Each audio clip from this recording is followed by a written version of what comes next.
All right, guys, I've brought you a couple of times some of my trepidations as it has to do with what I believe the main event of October 22nd is. I believe that main event to be, and by main event I'm talking main attraction, Paulo Costa versus Khamzat Chimaev.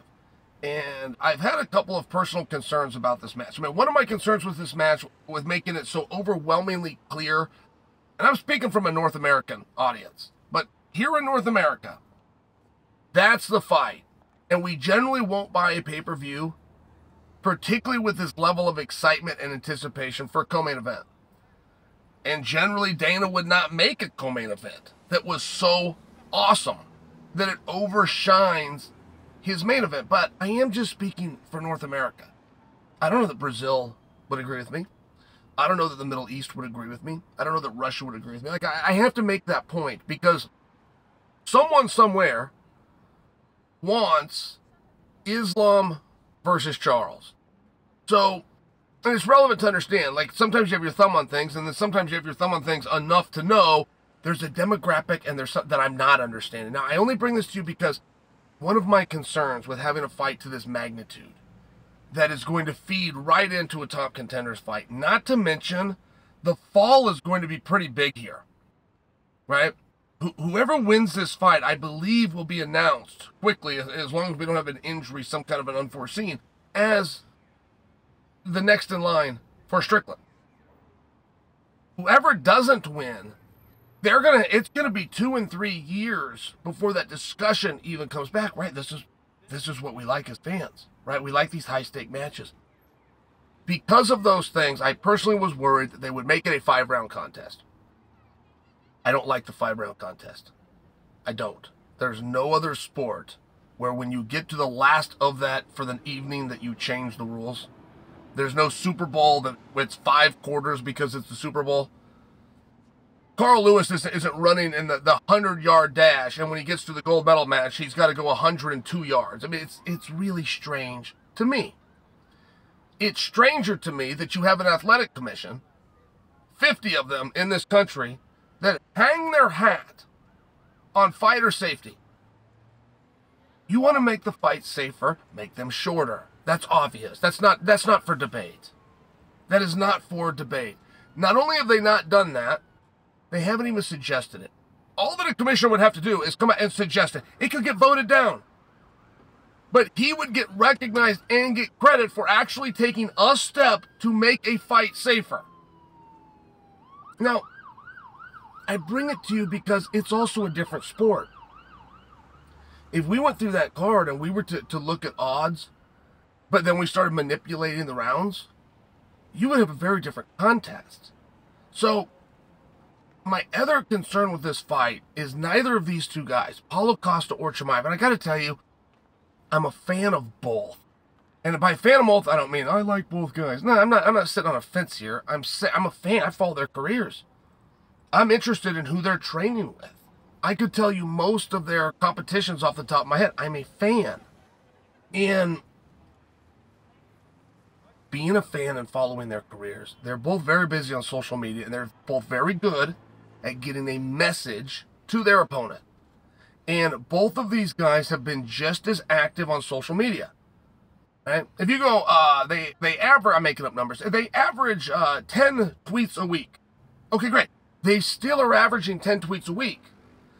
What they're not doing is going after their opponent in ways that they've gone after every opponent they've had in the past. And something about that feels off.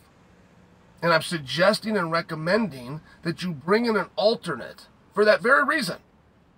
Now, you loyalists that follow the channel, you're thinking, Chael, this is a little bit redundant. I heard you say this last week. I understand. But my point is, so did Paulo Costa. So, I get a call from Captain Eric Alberison. Now, that is the head trainer of Paulo Costa. He says, Chael, we're already here. So, where's here, Eric? We're here. We're in the hotel. We're at Fight Island. I can look out my window and see the venue. Now, standard in this industry, it wouldn't matter if you're talking about one championship, if you're talking about bare knuckle, if you're talking about the Ultimate Fighting Championship, Bellator MMA. Standard of an industry, if a fight is on Saturday, travel day is Tuesday. You will come in no matter where you're coming from on Tuesday. And that's all that you have to do that day. There will be nothing asked of you. Wake up Wednesday, work out some of those cobwebs. Thursday is going to be press conference day. Friday is going to be weigh-in. Saturday is going to be competition. I bring that to you because what Eric was trying to tell me is, no, Chael, we're already here. Not only are we here, when I say we, Paulo, all of Paulo's team, Chimaev, all of Chimaev's team. In addition to that, not only have they all checked into a hotel, which comes with a pretty big check at the end of the day.